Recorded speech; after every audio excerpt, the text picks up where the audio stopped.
Shalom, jemaat GKI Klase Solo yang dikasihi dan mengasihi Tuhan Yesus.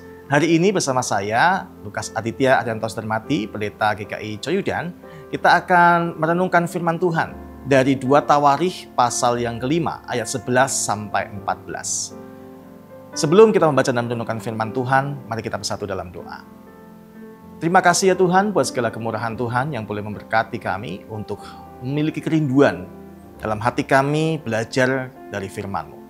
Dari Roh Kudus yang menuntun sehingga kami boleh semakin diperlengkapi dan diteguhkan iman.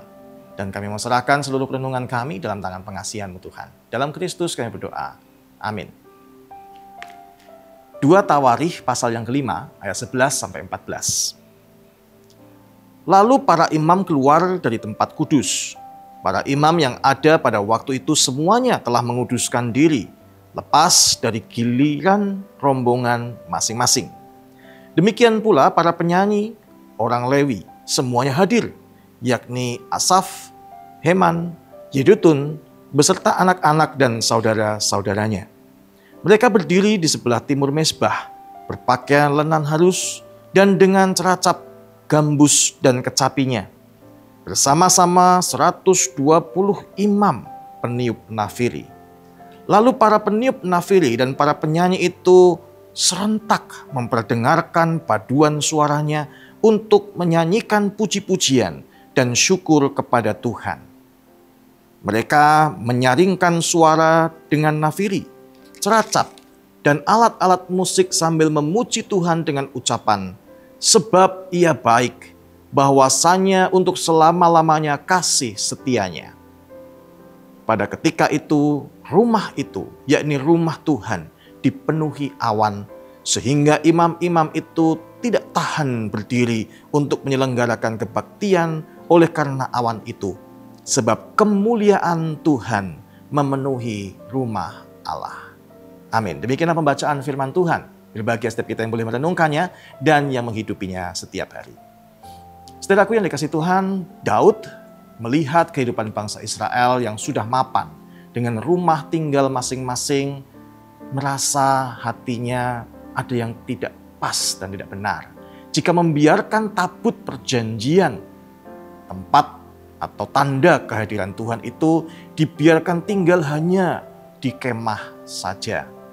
Dan Raja Daud kemudian menyampaikan niat hatinya itu, tetapi Tuhan tidak berkenan kepada Raja Daud untuk membangun rumah baginya. Karena begitu banyaknya dosa Daud dalam kehidupannya. Perangan, pembunuhan, persinahan, dan lain sebagainya. Dan pada masa kepemimpinan Raja Salomo lah pembangunan bait Allah itu selesai dibangun. Hal ini sesuai dengan janji Tuhan kepada Raja Daud. Dalam bacaan kita, pembangunan bait Allah itu telah selesai.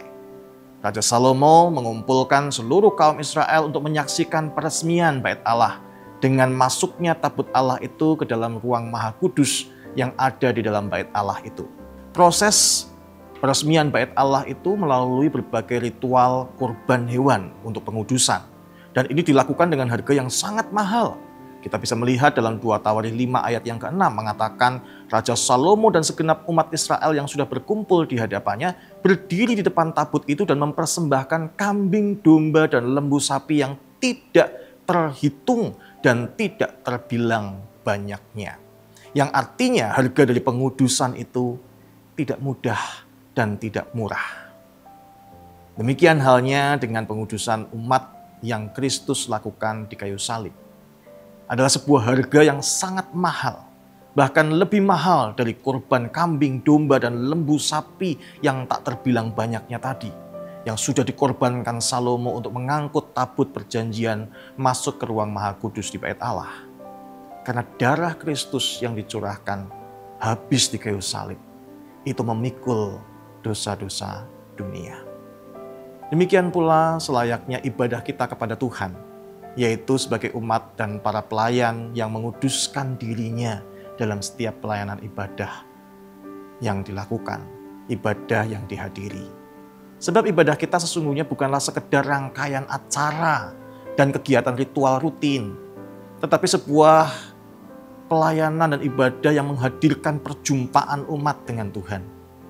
Karena itu sangat disayangkan apabila umat dan para pelayan gereja tidak dengan sungguh-sungguh menguduskan dan mengkhususkan dirinya dalam setiap ibadah yang diadakan. Rangkaian ibadah dari nyanyian pujian, persembahan, doa, itu semua adalah sarana kita untuk mengalami perjumpaan dengan Tuhan.